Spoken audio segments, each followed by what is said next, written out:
It's a beautiful Saturday afternoon in suburbia. The smell of grilled burgers fills the air. Children's laughter echoes through the neighborhood, and families gather to enjoy the simple pleasure of a backyard barbecue. But what should have been a perfect day of community and celebration was about to become a defining moment that would expose the ugly truth about assumptions, prejudice, and the power of truth to turn everything upside down. Sometimes the most powerful stories begin with the most ordinary moments. Sometimes justice wears an apron and carries a spatula. And sometimes, the person you least expect holds all the cards that can change everything in an instant. This is the story of how one phone call, one assumption, and one shocking revelation transformed not just a neighborhood barbecue, but an entire community's understanding of who really belonged, who held power, and what happens when prejudice meets its match in the most unexpected way possible. What happens when the hunter becomes the hunted? What happens when the person you're trying to get in trouble is actually the one person who can make your life very complicated? Get ready for a story that proves truth really is stranger than fiction, and that sometimes the most satisfying justice comes served hot off the grill. The morning sun painted golden streaks across the quiet suburban street as Marcus Johnson stood in his driveway, breathing in the crisp Saturday air. After 3 long months of settling into their new home, today felt different. Today felt like the day they would finally make this house feel like home. The moving boxes were finally unpacked. His daughter Zara had made her first friend at the new school, and his wife Carmen had found a local book club that met every Thursday. Everything seemed to be falling into place perfectly. Marcus checked his watch and smiled. In just 2 hours, their backyard would be filled with the warm sounds of family and friends celebrating Zara's 10th birthday. Carmen had spent weeks planning every detail of this barbecue, determined to create the perfect day for their daughter, who had been so brave about leaving all her friends behind when they moved to Maplewood Heights. The guest list included Carmen's sister Patricia, with her twin boys, Marcus's brother David, and his family, plus 3 families from Zara's new school, whose children had quickly become her closest friends. The neighborhood of Maplewood Heights was everything they had dreamed of when they started house hunting 8 months ago. Tree-lined streets with sidewalks perfect for evening walks, well-maintained homes with generous yards, and a community center that hosted everything from yoga classes to holiday festivals. The local elementary school had excellent ratings, and the commute to downtown was reasonable even during rush hour. Most importantly, it felt safe and welcoming. The kind of place where children could ride their bikes without worry, and neighbors actually knew each other's names. As Marcus walked around his property, he felt a sense of pride and accomplishment that still surprised him. Growing up in a cramped apartment where thin walls meant everyone knew everyone else's business, he had dreamed of having a space like this, a place where his family could spread out, where Zara could have friends over without disturbing the neighbors, where Carmen could plant the herb garden she had always wanted. The backyard was spacious enough for the swing set they had installed last month, with plenty of room left over for today's celebration. Carmen appeared at the back door, wearing the yellow sundress that Zara had picked out for her birthday outfit. Her hair was pulled back in a neat ponytail, and she carried a checklist that had been revised at least 5 times over the past week. Even with all the planning, she looked relaxed and happy, more at ease than Marcus had seen her since the move. Change had always been harder for Carmen than for him, but she was finally starting to see Maplewood Heights as home rather than just the place they happened to live. Their daughter Zara burst through the back door like a small tornado of excitement, wearing her favorite purple dress with sparkly shoes that clicked against the patio stones as she spun around. Her braids bounced with each movement, decorated with the colorful hair ties her grandmother had sent in last week's care package. At 10 years old, she had inherited her mother's careful attention to detail and her father's easygoing nature, creating the perfect combination of organized enthusiasm that made every day an adventure. Marcus fired up the large gas grill that had been his one splurge purchase for the new house. As the flames came to life, he felt the familiar satisfaction of being the family's designated grill master, a role he had inherited from his father and planned to pass down to Zara when she was old enough. There was something deeply satisfying about cooking outdoors, about the sizzle of meat hitting hot grates and the way smoke carried the promise of a good meal to everyone within smelling distance. Carmen's preparations had transformed their backyard into a party wonderland. Colorful balloons tied to fence posts danced in the gentle breeze, and streamers stretched between trees created a festive canopy over the patio area. The picnic table was covered with a bright tablecloth and set with paper plates featuring Zara's current favorite movie characters. A smaller table nearby held presents wrapped in shiny paper, waiting for the moment when Zara would finally get to discover what surprises awaited her. The first guests arrived exactly on time, as Carmen had expected they would. Patricia pulled into the driveway with her usual dramatic flair, honking the horn twice to announce her arrival, while her twin boys pressed their faces against the back windows, already spotting the inflatable bounce house that Marcus and Carmen had rented for the occasion. The boys, 8-year-old Marcus Jr. and his brother Michael, tumbled out of the car like puppies let loose in a park, immediately racing toward the backyard where Zara waited to greet them. David arrived 20 minutes later with his wife Sarah and their teenage daughter Ashley, who immediately volunteered to help watch the younger children. Ashley had always been wonderful with kids, and her presence meant the adults could actually relax and enjoy conversation without constantly monitoring where everyone had wandered off to. Sarah carried a homemade apple pie that smelled incredible, while David lugged a cooler filled with his famous sweet tea that had become legendary at family gatherings. The families from school arrived in a convoy as if they had coordinated their timing without planning to do so. First came the Hendersons with their daughter Maya, who had quickly become Zara's best friend at school. Mrs. Henderson carried a beautiful flower arrangement that she had obviously put significant thought into, while Mr. aged 2, Henderson brought his acoustic guitar, promising to lead a sing-along later in the afternoon if the kids were interested. The Rodriguez family pulled up next, with their son Carlos jumping out of the car before it had come to a complete stop.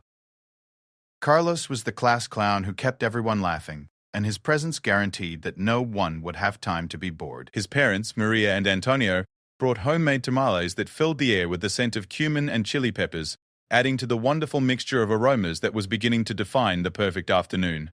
Last to arrive were the Thompsons with their daughter Emma, a quiet girl who had been the first to invite Zara to sit with her at lunch during those difficult first weeks at the new school. Emma carried a carefully wrapped present that she had obviously chosen and wrapped herself, her face glowing with the excitement of giving a gift to a friend.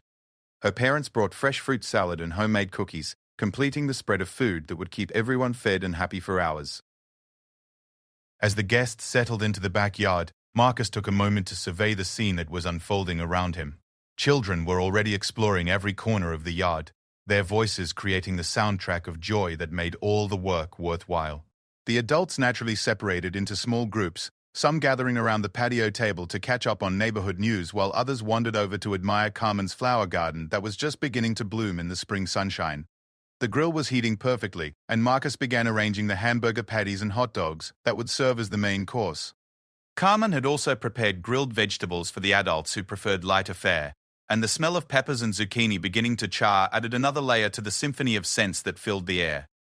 Everything was proceeding exactly according to plan, and Marcus allowed himself to relax into the rhythm of hosting that felt natural and right. Conversations flowed easily between families who were still getting to know each other, but had quickly discovered common ground in their children's friendships and their shared experience of navigating parenthood in a new community. The Henderson family had moved to Maplewood Heights just 2 years earlier, so they understood the challenges of starting over in a new place. The Rodriguez family had been in the neighborhood for 5 years and had become the unofficial welcoming committee for new residents, always ready with recommendations for the best local restaurants and the most reliable repair services. The Thompsons had lived in Maplewood Heights the longest, nearly 12 years, and they carried the kind of institutional knowledge that could only come from watching a community grow and change over time. They remembered when the corner grocery store was still family-owned, before the chain pharmacy moved in. They could tell you which neighbors always decorated elaborately for Halloween and which ones gave out full-size candy bars. Their perspective helped newcomers understand not just what the neighborhood was like now, but how it had evolved into the community they were joining. As the afternoon progressed, the backyard filled with the sounds and sights of a perfect celebration. Children chased each other around the swing set, while adults settled into comfortable lawn chairs, drinks in hand, watching the controlled chaos with the satisfied expressions of parents whose children were exactly where they belonged. The bounce house had become the center of activity, with kids taking turns launching themselves into the air with squeals of delight that could probably be heard 3 blocks away. Marcus flipped burgers with practiced ease, timing each batch perfectly to ensure that everyone would eat at the same temperature, rather than having some people finish their meals before others had been served. This was another skill inherited from his father, who had always insisted that good hosting meant everyone felt equally important and equally cared for. The meat sizzled and popped, releasing clouds of aromatic smoke that drifted across the yard, serving as an advertisement for the feast that was being prepared. Carmen moved between groups of guests like a gracious hostess, making sure everyone had drinks and knew where to find everything they needed. She checked on the side dishes that had been arranged on the kitchen counter, adjusting the presentation and making sure serving utensils were available for everything. Her attention to detail ensured that guests felt welcomed and comfortable, able to focus on enjoying themselves rather than wondering about the logistics of the party. Zara flitted between the adult conversations and the children's games, clearly in her element as the birthday girl who got to be the center of attention for an entire day. She showed off her room to the friends who hadn't been to the house before, gave tours of the backyard to relatives who were visiting for the first time, and proudly pointed out the improvements her family had made since moving in. Her confidence and happiness were infectious, spreading to everyone around her and confirming that this party was accomplishing exactly what her parents had hoped it would. The afternoon sun climbed higher in the sky, warming the air to that perfect temperature where people could sit outside comfortably in either short sleeves or light sweaters, depending on their preference. A gentle breeze stirred the leaves of the oak tree that provided natural shade over part of the patio, creating moving patterns of light and shadow that added to the peaceful atmosphere. Everything felt perfectly balanced, as if the weather itself was cooperating to make this day as special as possible. As Marcus arranged the cooked burgers and hot dogs on a serving platter, he caught Carmen's eye across the yard and shared a smile that communicated more than words could express. They had done it. They had created the kind of day that their daughter would remember forever. The kind of celebration that would help define her childhood memories of this house and this neighborhood. In a few hours after the guests had gone home and the cleanup was finished, they would sit on their back porch and replay the highlights of the day, already planning the next gathering that would bring friends and family together in their space. This was what they had worked for, what they had saved for, what they had dreamed about during all those years of apartment living and careful budgeting and long-term planning. This house, this yard, this community, this moment when everything came together exactly as they had envisioned it would. The American dream realized on a Saturday afternoon in suburban Maplewood Heights, surrounded by the laughter of children and the conversation of friends, with the smell of grilled food and the warmth of spring sunshine creating the perfect backdrop for a perfect day.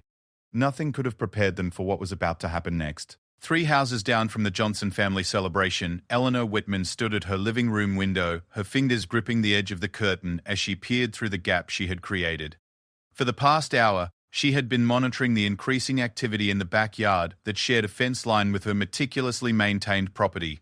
The sounds of children laughing and adults talking had been growing steadily louder, and now the smell of grilled food was drifting across her perfectly manicured lawn, disrupting the peaceful Saturday afternoon she had planned. Eleanor prided herself on maintaining the standards that had made Maplewood Heights the desirable neighborhood it had become. At 72 years old, she had lived on Maple Street for 38 years, watching the community evolve from a quiet residential area to one of the most sought-after addresses in the entire city. She had served on the Homeowners Association board for over a decade, organizing the annual neighborhood cleanup days and ensuring that property values remained stable through careful attention to community standards. The noise level from the Johnson house was becoming increasingly problematic, in Eleanor's opinion. She could hear music playing, children shouting as they played on some kind of inflatable equipment, and what sounded like a significant number of people gathered in a residential backyard. This was exactly the kind of disruption that could set a dangerous precedent if it went unchecked. Other families might think such gatherings were acceptable, leading to a gradual decline in the peaceful atmosphere that made Maplewood Heights special. Eleanor had been following a strict schedule for her Saturday activities, as she did every weekend. Morning coffee at 8 o'clock while reading the newspaper cover to cover. Light housework until 10:30. Followed by 30 minutes of tending to her award-winning rose garden. Lunch at exactly noon, followed by her weekly phone call to her sister in Florida. The afternoon was reserved for reading in her sunroom, where the large windows provided perfect natural light for the mystery novels that were her guilty pleasure. But today's reading session had been impossible to enjoy with the constant background noise from the celebration next door. Every time she tried to focus on the intricate plot of her current book, another burst of laughter, or the sound of children running around, would break her concentration. She had moved from her favorite chair to the back bedroom, then to the front living room, but the sound seemed to follow her throughout the house, making it impossible to find the peace and quiet she needed to truly relax. The final straw came when she noticed cars parked along both sides of Maple Street. Something that rarely happened except during the neighborhood's annual block party in October. She counted at least 6 vehicles that didn't belong to residents of the immediate area, suggesting that this wasn't just a small family gathering but a significant party that was attracting people from outside the neighborhood. This level of traffic and activity on a quiet residential street was precisely the kind of issue that required intervention before it became a regular occurrence. Eleanor had always believed in addressing problems promptly and directly. During her years on the Homeowners Association board, She had learned that small issues could quickly become major problems if they weren't handled immediately. A property owner who allowed their lawn to become overgrown might inspire others to relax their maintenance standards. A family that played music too loudly might give other residents the impression that noise ordinances weren't enforced. Community standards required consistent application and vigilant monitoring by residents who understood their importance.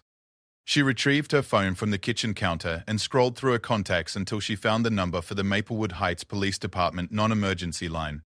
Eleanor had called this number several times over the years to report various concerns: the teenagers who sometimes gathered in the park after dark, the delivery truck that had blocked her driveway for 20 minutes the previous summer, the neighbor who had been burning leaves despite the city ordinance prohibiting such activities. Each time, the police had responded professionally and appropriately, confirming her belief that law enforcement appreciated residents who took an active role in maintaining community standards.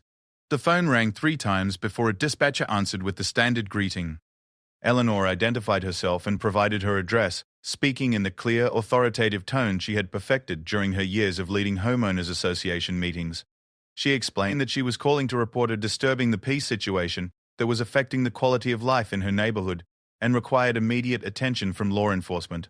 According to Eleanor's carefully documented observations, the gathering at the Johnson residence had been generating excessive noise for over an hour, with no sign of the activity decreasing.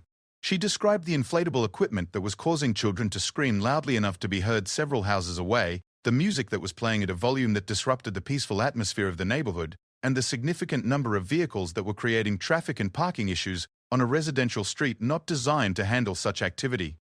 The dispatcher asked for additional details about the specific nature of the disturbance, and Eleanor provided a comprehensive account of how the noise had escalated throughout the afternoon. She mentioned that she had attempted to address the situation by closing her windows and moving to different rooms in her house. But the volume of the celebration made it impossible to enjoy the peace and quiet that residents had a right to expect in their own homes on weekend afternoons.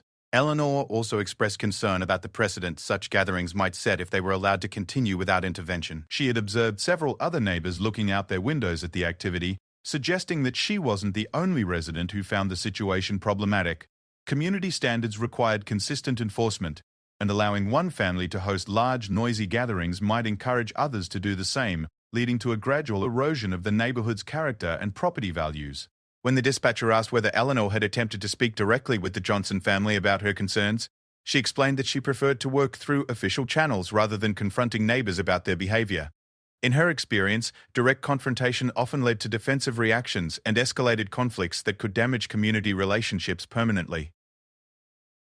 Police intervention was more likely to result in immediate compliance and clear communication about community expectations without creating personal animosity between neighbors. The dispatcher assured Eleanor that an officer would be sent to investigate the situation and determine whether any ordinances were being violated. She was advised that response time might be 30 to 40 minutes due to other calls, but that someone would definitely visit the Johnson residence to assess the noise levels and speak with the family about their activities. Eleanor thanked the dispatcher and provided her phone number in case additional information was needed, then hung up, feeling satisfied that she had taken appropriate action to protect her neighborhood standards. After ending the call, Eleanor returned to her position at the living room window to continue monitoring the situation while she waited for police to arrive. The activity in the Johnson backyard seemed to be reaching its peak, with children running between different areas of the yard and adults gathered around what appeared to be a large grill setup. The noise level remained consistently high, confirming her assessment that intervention was necessary to restore the peaceful atmosphere that Maplewood Heights residents deserved. Eleanor had always taken pride in her role as an informal community guardian, someone who paid attention to details that other residents might overlook and took action when problems arose. Her vigilance had helped maintain property values and quality of life standards that benefited everyone in the neighborhood, even those who might not appreciate the effort required to preserve such an environment. She understood that not everyone shared her commitment to community standards, but that made her involvement even more important. Over the years, Eleanor had noticed that Maplewood Heights was changing as newer families moved in, often bringing different ideas about appropriate behavior and community interaction. Some of these changes concerned her, particularly when she observed residents who seemed less committed to maintaining the appearance and atmosphere that had made the neighborhood desirable in the first place. Regular monitoring and appropriate intervention were necessary to ensure that these changes didn't compromise the community's character. The Johnson family was relatively new to the neighborhood, Having moved in just a few months earlier, Eleanor had observed them during their settling-in period, noting their activities and assessing how well they seemed to understand and respect community norms. Today's gathering was the first time she had seen behavior that clearly crossed the line from acceptable family activity to problematic community disturbance, and she felt it was important to address the issue promptly before it established a pattern. Eleanor believed that clear communication about community expectations was actually a kindness to new residents, helping them understand how to be good neighbors and avoid future conflicts. The Johnson family might not realize that their celebration was causing problems for others, and police intervention would provide them with official guidance about appropriate noise levels and gathering sizes. This approach was more effective than allowing resentment to build among neighbors who were affected but reluctant to complain directly. As she continued watching from her window, Eleanor mentally prepared for the police officer's arrival. She would be available to provide additional details about the disturbance and explain the impact it was having on her ability to enjoy her property. She had documentation of the times when the noise had been particularly problematic, and she could point out the parking issues that were affecting traffic flow on Maple Street. Her cooperation would help the officer understand the full scope of the problem and take appropriate action. The afternoon sun was beginning its descent toward the horizon, casting longer shadows across the street and creating the kind of peaceful lighting that made Maplewood Heights especially beautiful during the golden hour before sunset. This was normally Eleanor's favorite time of day, when she could sit on her front porch with a cup of tea and watch the neighborhood settle into evening quietude. Today's disruption was preventing her from enjoying this daily ritual, adding to her frustration with the situation and confirming her decision to involve law enforcement. Eleanor checked the time and estimated that the police officer should arrive within the next 20 minutes. She wanted to be ready to provide assistance and information, helping ensure that the situation was resolved quickly and effectively. The Johnson family would learn an important lesson about community standards, and other residents would understand that excessive noise and disruptive gatherings wouldn't be tolerated in their peaceful neighborhood. What Eleanor didn't know, as she waited by her window for the police to arrive, was that her complaint was about to set in motion a chain of events that would transform not only the Johnson family's perfect afternoon, but her own understanding of who held real authority in Maplewood Heights. The police officer who responded to her call would indeed restore order to her neighborhood, but not in the way she expected. Officer Rachel Martinez had been patrolling the Maplewood Heights area for just over 2 hours when the call came through her radio. A noise complaint on Maple Street reported by a longtime resident who claimed that a neighborhood gathering was disturbing the peace and creating parking problems. As a 5-year veteran of the police force who had handled dozens of similar complaints, Rachel knew that these situations typically fell into predictable patterns that required more diplomacy than law enforcement. The afternoon had been unusually quiet for a Saturday, which was normally one of the busiest days for community policing calls. Rachel had responded to 2 minor traffic accidents, helped an elderly man whose car wouldn't start in a grocery store parking lot, and conducted a routine welfare check on a resident whose family was concerned because she hadn't answered her phone for 2 days. These were the kinds of calls that reminded her why she had chosen community policing over other law enforcement specializations, situations where she could actually help people solve problems rather than simply writing citations or making arrests. As Rachel drove toward Maple Street, she mentally reviewed the standard approach for noise complaints in residential neighborhoods. First, she would observe the situation from her patrol car to assess whether there was any obvious violation of city ordinances regarding noise levels, public gatherings, or parking restrictions. Then she would speak with the complaining resident to understand their specific concerns and document any legitimate issues that needed to be addressed. Finally, she would visit the property where the alleged disturbance was taking place to speak with the residents and, if necessary, request that they modify their activities to comply with community standards. Most noise complaints in Maplewood Heights turned out to be minor misunderstandings between neighbors with different tolerance levels for activity and sound. The neighborhood attracted families who valued peace and quiet, but it also drew people who enjoyed entertaining and socializing in their own homes. Finding the balance between these preferences required patience, clear communication, and a thorough understanding of what the law actually required versus what individual residents preferred. Rachel had learned to approach these calls without preconceptions, letting the facts of each situation guide her response. Turning onto Maple Street, Rachel immediately noticed the line of cars parked along both sides of the residential road. This was unusual for the neighborhood, though not necessarily illegal unless the vehicles were blocking driveways, fire hydrants, or traffic flow. She drove slowly down the street, noting that all the cars appeared to be legally parked and that traffic could still move safely in both directions. The parking situation might be inconvenient for residents accustomed to empty streets, but it didn't constitute a violation that required police intervention. Rachel pulled up in front of a address that matched the location provided by dispatch and turned off her patrol car engine. Before getting out of the vehicle, she spent a few moments observing the situation and listening for any noise levels that might violate city ordinances. She could hear the sounds of children playing and adults talking, along with music that seemed to be playing at a reasonable volume. Nothing she observed from the street suggested excessive noise that would justify a citation or formal warning.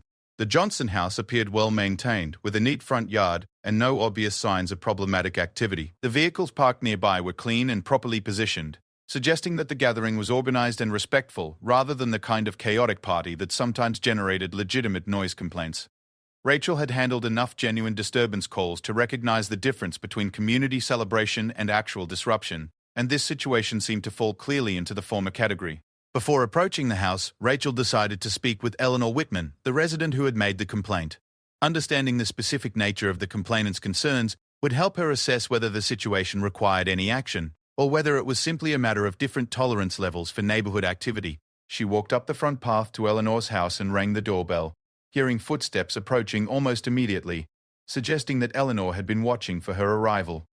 Eleanor opened the door quickly, greeting Rachel with the relieved expression of someone who felt that help had finally arrived to solve a significant problem. She immediately began explaining the situation, describing how the noise from the Johnson house had been disrupting her peaceful Saturday afternoon, and expressing concern about the precedent such gatherings might set for other families in the neighborhood. Her tone was authoritative and confident, reflecting her years of experience dealing with community issues through her homeowners association involvement. Rachel listened carefully to Eleanor's concerns, asking specific questions about the nature of the noise, the duration of the disturbance, and any particular ordinances that Eleanor believed were being violated. While Eleanor's frustration was genuine, Rachel noted that the complaint centered more around personal preference for quiet than actual violations of noise ordinances. The sounds Eleanor described, children playing and adults socializing at a backyard gathering, fell well within the normal range of residential activity that was protected under city regulations.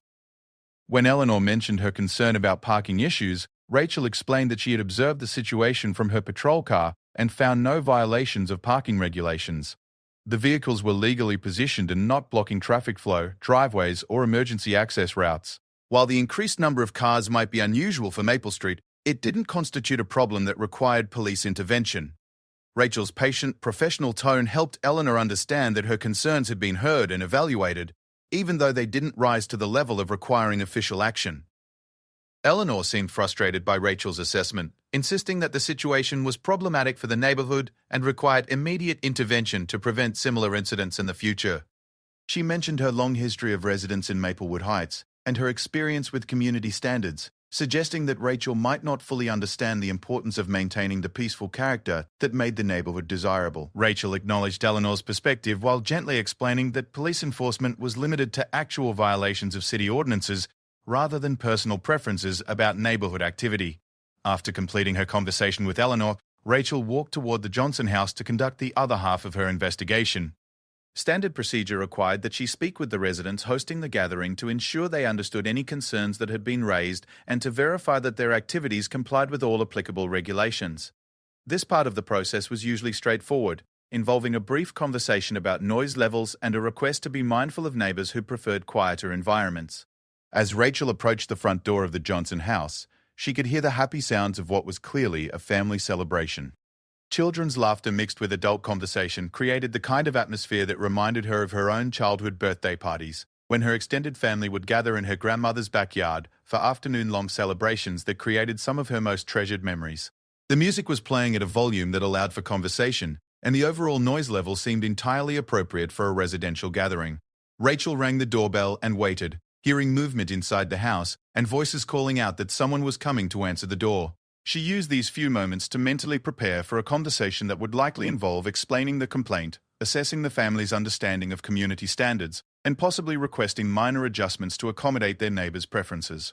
These discussions usually went smoothly once residents understood that no one was in serious trouble, and that the goal was simply maintaining good relationships within the community. The door opened to reveal Carmen Johnson, still wearing her yellow sundress but now with an apron tied around her waist that suggested she had been busy with party preparations. Carmen's expression immediately showed concern when she saw the police officer at her door. the natural reaction of any law-abiding citizen who wasn't expecting official contact. Rachel quickly smiled and used her most reassuring tone to explain that she was responding to a noise complaint from a neighbor and simply wanted to discuss the situation with the family. Carmen invited Rachel inside, explaining that her husband was managing the grill in the backyard where most of their guests were gathered. As they walked through the house toward the back door, Rachel could see evidence of a well-organized family celebration. Birthday decorations, carefully arranged food preparations, and the general atmosphere of people who had put significant effort into creating a special day for their daughter. Everything she observed reinforced her initial assessment that this was a legitimate family gathering, rather than the kind of disruptive party that sometimes generated valid noise complaints. Stepping into the backyard, Rachel was greeted by a scene that perfectly matched her expectations, based on what she had observed from the street. Children were playing on an inflatable bounce house while adults supervised from nearby lawn chairs, creating exactly the kind of controlled chaos that characterized successful family gatherings.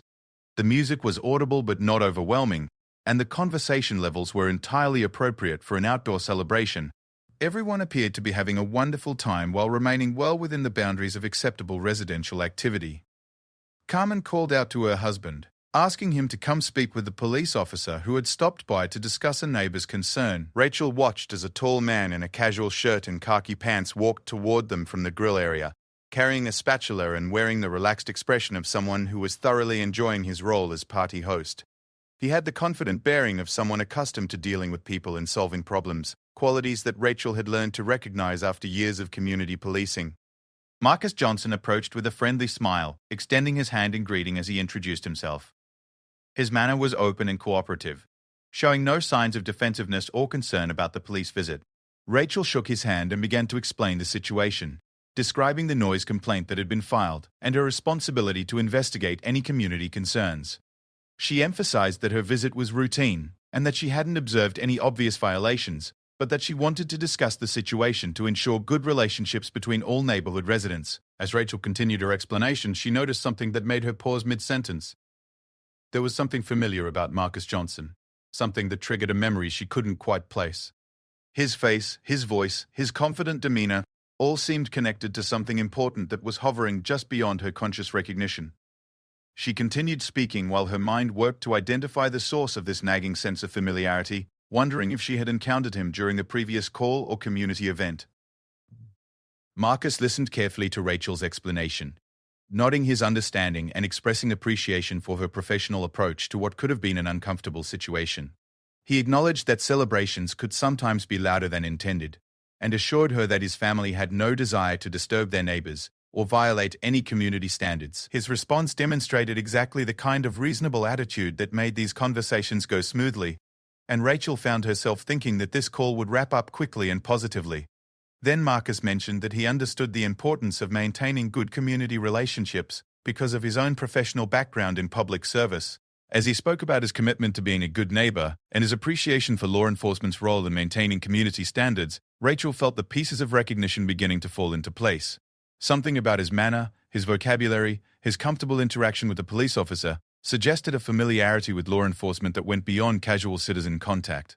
Rachel asked Marcus about his work, partly out of genuine curiosity and partly because of the persistent feeling that she should know who he was.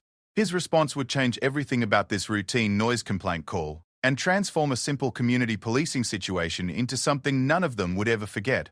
Marcus smiled as Officer Martinez asked about his work, a question that seemed natural given their discussion about community service and public responsibility. For a brief moment, he considered giving the general answer about working in municipal government, but something about her professional demeanor and genuine interest encouraged him to be more specific. After all, his new position was public information, and he was proud of the opportunity he had been given to serve the Maplewood Heights community. He explained that he had recently been appointed as the new chief of police for the Maplewood Heights Police Department, a position he had accepted after serving 15 years with the Metropolitan Police Force in the city center. The appointment had been announced in the local newspaper 3 weeks earlier, and his official start date was Monday morning, just 2 days away. This weekend represented his last few days as a private citizen before taking on the significant responsibilities of leading the law enforcement organization that served this very neighborhood. The effect of Marcus's words on Officer Martinez was immediate and dramatic. Her professional composure faltered for just a moment as the full implications of the situation became clear to her. She was responding to a noise complaint about her new boss, a man who would be supervising her work and evaluating her performance starting Monday morning. The routine community policing call had suddenly become a career-defining moment that would require every bit of professionalism and diplomacy she could muster. Rachel quickly recovered her composure and extended her hand again, this time addressing Marcus as Chief Johnson and expressing her pleasure at finally meeting him. She had heard about his appointment through department communications, but had been on vacation during the meet-and-greet sessions that had been organized for department personnel. Her tone shifted slightly, becoming more formal while still maintaining the friendly approach that had characterized their conversation up to this point. Marcus immediately noticed the change in Officer Martinez's demeanor and realized that his revelation had created an awkward situation for her.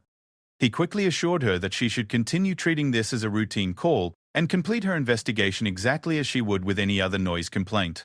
His new position didn't change the fact that he was a resident who needed to be a good neighbor, and he wanted her to feel comfortable addressing any legitimate concerns that had been raised about his family's celebration. The conversation took on a surreal quality as both participants tried to navigate the unprecedented situation of a police officer investigating her future boss for a community disturbance. Rachel asked whether Marcus had any concerns about the complaint that had been filed, while Marcus inquired about standard procedures for handling noise complaints in residential neighborhoods. Their discussion became a strange blend of professional consultation and community policing, with each person trying to maintain appropriate boundaries while addressing the immediate situation. Carmen had been listening to this exchange with growing amazement, realizing that their family barbecue had somehow become entangled with Marcus's professional life before his new job had even officially begun. She offered to adjust the music volume or ask their guests to move the celebration indoors if there were legitimate noise issues that needed to be addressed. Her practical approach to problem-solving helped ground the conversation in the reality of being good neighbors, regardless of the professional complications that had emerged. Rachel explained that her investigation had found no violations of noise ordinances or other city regulations. The celebration appeared to be entirely within the bounds of acceptable residential activity, and the parking situation, while unusual for the neighborhood, didn't violate any traffic or safety regulations. She had listened to the concerns of the complaining resident and observed the activities at the Johnson house, concluding that no official action was required to resolve the situation. Marcus asked for more details about the specific complaints that had been raised, not because he disagreed with Officer Martinez's assessment, but because he wanted to understand community expectations and ensure that his family's activities were consistent with being good neighbors. His questions reflected the perspective of someone who understood both sides of community policing, appreciating the importance of maintaining peaceful neighborhoods while also protecting residents' rights to enjoy their own property within reasonable limits. As their conversation continued, other party guests began to notice the presence of a police officer in their backyard and started gathering nearby to ensure that everything was all right. Rachel found herself explaining the situation to a growing audience of adults who were concerned about their host family and curious about why law enforcement had become involved in what had been a perfectly pleasant celebration. The situation required delicate handling to avoid creating unnecessary alarm among people who were simply trying to enjoy a birthday party. David, Marcus's brother, approached the group and was introduced to Officer Martinez. His reaction to learning about the noise complaint was immediate indignation on behalf of his brother's family, expressing frustration that anyone would call police about a children's birthday party that was clearly well organized and respectful. Rachel found herself in the position of defending both the complaining neighbor's right to express concerns and the Johnson family's right to celebrate in their own backyard, a balancing act that reflected the complexities of community policing. Sarah, David's wife, asked whether this type of complaint was common in Maplewood Heights, concerned that their family gatherings might face similar scrutiny in the future. Rachel assured her that noise complaints were relatively rare in the neighborhood and usually involved more significant disturbances than children's parties. Most residents understood the difference between legitimate celebration and problematic disruption, and conflicts between neighbors were typically resolved through communication rather than police intervention. The other guests gradually learned about the situation and Marcus's professional position, creating an atmosphere of supportive outrage, mixed with amazement at the coincidence that had brought the new police chief face-to-face with one of his own officers under such unusual circumstances. Patricia, Carmen's sister, joked that this would make an incredible story to tell at future family gatherings, while Antonio Rodriguez observed that Marcus's calm, professional response to the situation demonstrated exactly the kind of leadership the community needed in its police department. As the immediate tension of the situation began to ease, Rachel found herself genuinely enjoying the conversation with Marcus about community policing strategies and neighborhood relations. His questions reflected deep understanding of law enforcement challenges, while his approach to the complaint demonstrated the kind of reasoned, measured response that would serve him well as police chief. She began to feel optimistic about working under his leadership, seeing evidence of the collaborative, community-focused approach that she valued in police work. Marcus asked Officer Martinez whether she would be comfortable speaking with the complaining neighbor again to explain that the situation had been investigated and found to be within acceptable community standards. He wanted to ensure that Eleanor Whitman understood that her concerns had been taken seriously and addressed appropriately, while also establishing that his family's celebration was entirely legitimate. Rachel agreed that follow-up communication would be appropriate and offered to handle that conversation as part of completing her investigation. The discussion between Marcus and Rachel began to attract the attention of the children at the party, who were curious about why a police officer was talking to Zara's father for so long. Zara herself approached the group, showing no fear of the uniformed officer but clearly concerned that something might be wrong with her birthday party. Rachel immediately shifted to a more child-friendly tone, assuring Zara that everything was fine and complimenting her on what appeared to be a wonderful celebration. Marcus introduced his daughter to Officer Martinez, explaining that she was one of the police officers who helped keep their neighborhood safe. Zara's immediate response was to ask whether Rachel would like to try some birthday cake, an invitation that perfectly captured the innocent generosity that made the noise complaint seem even more ridiculous in context. Rachel politely declined the cake but thanked Zara for the kind offer, creating a moment of warmth that helped normalize the situation for everyone present. As their conversation wound down, Marcus mentioned that he was looking forward to starting his new position and working with officers like Rachel to continue building positive relationships between the police department and the community it served. His comments sparked a brief discussion about community policing strategies and the importance of maintaining trust between law enforcement and residents, topics that both of them clearly cared about deeply. Rachel found herself impressed by Marcus's thoughtful approach to leadership and his genuine commitment to collaborative problem-solving. Before leaving, Rachel asked whether there was anything else Marcus needed from her regarding this call, emphasizing that she wanted to ensure the situation was completely resolved and properly documented. Marcus thanked her for her professional handling of what could have been a very uncomfortable situation, expressing appreciation for her balanced approach to investigating the complaint while treating his family with respect and courtesy. Their interaction had transformed from an awkward professional encounter into the foundation of what promised to be a positive working relationship. As Officer Martinez prepared to leave the Johnson backyard, she realized that this call had given her valuable insight into the leadership style and community commitment of her new chief. Marcus had demonstrated grace under pressure, respect for proper procedures, and genuine concern for maintaining good relationships with all members of the community, including those who filed complaints against him. These qualities suggested that the department would benefit from his leadership approach and his understanding of both law enforcement and community perspectives. The revelation of Marcus's position had transformed a routine noise complaint into something unprecedented in Rachel's 5 years of police work. She had investigated her future boss for allegedly disturbing the peace and concluded that he was actually an exemplary neighbor who was simply celebrating his daughter's birthday with friends and family. The irony of the situation would make it a story she would remember for the rest of her career, but more importantly, it had given her confidence that the Maplewood Heights Police Department was gaining a leader who understood both sides of community policing.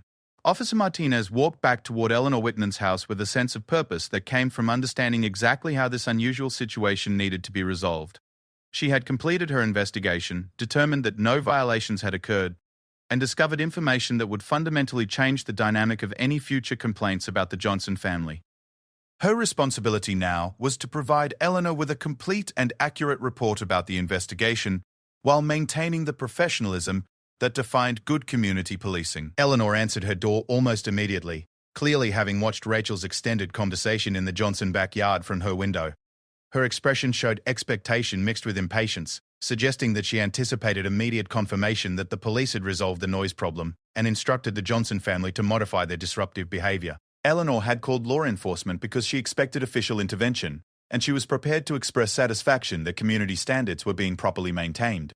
Rachel began her report by explaining that she had conducted a thorough investigation of the complaint, including observation of the alleged disturbance from the street, conversation with the complaining party, and direct assessment of activities at the Johnson residence. Her tone remained professional and neutral as she described the systematic approach she had used to evaluate all aspects of the situation. Eleanor listened carefully, waiting for confirmation that action had been taken to address her legitimate concerns. The officer explained that her investigation had found no violations of city noise ordinances, parking regulations, or other municipal codes governing residential activities. The gathering appeared to be a well-organized family celebration that was entirely within the bounds of acceptable neighborhood activity. The music volume was reasonable, the parking situation didn't violate any traffic safety requirements, and the overall noise level fell well within normal parameters for residential areas during afternoon hours. Eleanor's expression shifted to confusion and frustration as she heard Rachel's assessment. She had expected the police investigation to confirm her concerns and result in immediate action to restore the peaceful atmosphere she felt entitled to enjoy on Saturday afternoon. Instead, she was being told that the activities that had disrupted her day were perfectly legal and didn't require any modification or intervention. Her response reflected genuine bewilderment that her complaint hadn't produced the resolution she had anticipated. Rachel continued her report by noting that the Johnson family had been completely cooperative and respectful during her visit. They had expressed concern about being good neighbours and willingness to address any legitimate issues that might arise from their celebration. Their attitude demonstrated exactly the kind of community-minded approach that helped maintain positive relationships between residents with different preferences and tolerance levels for neighbourhood activity. Eleanor insisted that the noise level had been problematic for her and potentially for other neighbours who might be reluctant to complain directly. She mentioned her long residence in Maplewood Heights and her experience with community standards, suggesting that Officer Martinez might not fully appreciate the importance of maintaining the quiet, peaceful character that made the neighborhood desirable. Her frustration was genuine, reflecting her belief that police intervention should have supported her position and restored the environment she preferred. Rachel acknowledged Eleanor's concerns while gently explaining that police enforcement was limited to actual violations of laws and ordinances rather than personal preferences about neighborhood activity levels. She described the legal standards that govern noise complaints and explained how the Johnson family celebration had remained well within those parameters. Her patient, educational approach helped Eleanor understand the distinction between activities she personally found disruptive and activities that actually violated community regulations. Then Rachel provided the information that would completely change Eleanor's perspective on the entire situation. She explained that during her investigation, she had learned that Marcus Johnson was the newly appointed chief of police for the Maplewood Heights Police Department, scheduled to begin his duties on Monday morning. The man Eleanor had complained about for disturbing the peace was actually the person who would be leading the law enforcement organization that she had called for help. The impact of this revelation on Eleanor was immediate and profound. Her expression shifted from frustration to shock as the full implications of what Rachel had told her became clear. She had filed a noise complaint against the new police chief, demanding that law enforcement take action against the very person who would soon be supervising the department's response to community concerns. The irony of the situation was so complete that it left her momentarily speechless. Eleanor asked Rachel to repeat the information about Marcus Johnson's position, as if hearing it again might change the reality of what had occurred. When Rachel confirmed that the Johnson family celebration had been hosted by the incoming police chief, Eleanor sank into the nearest chair, overwhelmed by the embarrassment and concern about how her complaint might be perceived. Her confident authority about community standards suddenly felt less certain when applied to someone whose professional responsibilities included maintaining those very standards. Rachel assured Eleanor that Chief Johnson had handled the situation with complete professionalism and had expressed no criticism of her decision to file the complaint. He understood that residents had the right to report concerns about neighborhood activities, and he appreciated law enforcement's role in investigating those concerns thoroughly and fairly. His response had demonstrated exactly the kind of balanced, community-focused approach that Eleanor would want in a police chief, even if she disagreed with the conclusion of the investigation. Eleanor asked whether her complaint would affect her relationship with the police department or create problems for her in the future. Rachel assured her that filing good faith complaints about community issues was exactly what residents should do when they had concerns, and that no negative consequences would result from her decision to contact law enforcement. The investigation had been conducted properly, documented appropriately, and concluded based on objective assessment of the situation rather than personal considerations. As Eleanor processed this information, she began to realize that her assumptions about the Johnson family might have been influenced by factors she hadn't consciously acknowledged. She had automatically assumed that a large, somewhat noisy gathering indicated lack of respect for community standards. but learning about Marcus's position forced her to reconsider whether her interpretation of the situation had been fair and accurate. The new police chief was obviously committed to being a good neighbor and contributing positively to the community. Rachel suggested that Eleanor might want to consider introducing herself to the Johnson family as a welcome to the neighborhood, particularly given Marcus's important role in community safety and law enforcement. Such an introduction could help establish positive relationships that would benefit everyone involved and demonstrate the kind of neighborly cooperation that made Maplewood Heights a desirable place to live. Eleanor agreed that this suggestion had merit, though she felt uncertain about how to approach the conversation given the circumstances. Before leaving Eleanor's house, Rachel provided her with information about how noise complaints were typically handled and what standards were used to determine whether violations had occurred. She explained that most neighborhood conflicts could be resolved through direct communication between residents, with police intervention reserved for situations that involved actual violations of laws or ordinances. This educational approach helped Eleanor understand how to address future concerns more effectively while maintaining good relationships with her neighbors. Eleanor thanked Officer Martinez for her thorough investigation and professional handling of the situation, acknowledging that she had learned important information about both community standards and her new neighbor. While she remained somewhat embarrassed about the circumstances, she appreciated Rachel's patient explanation of the investigation process and the reassurance that her complaint had been appropriate, even though no violations had been found. As Rachel walked back to her patrol car, she reflected on the unusual nature of the call she had just completed. In 5 years of community policing, she had never investigated a complaint against her future supervisor, and she had certainly never had to explain to a resident that they had called the police on the police chief. The situation had required every bit of diplomacy and professionalism she could muster, but it had also provided valuable insight into the leadership style and community commitment of the person who would soon be guiding her department's work. The Johnson family celebration continued in the backyard as Rachel drove away, the sounds of children playing and adults talking creating the same atmosphere of joy and community connection that had characterized the entire afternoon. Marcus returned to his grill duties with a story that would become legendary in both family and professional circles, while Carmen resumed her role as gracious hostess, with the knowledge that their first major challenge as Maplewood Heights residents had been successfully navigated. Later that evening, as the last guests were departing and the cleanup was beginning, Marcus and Carmen sat on their back porch reflecting on the day's events.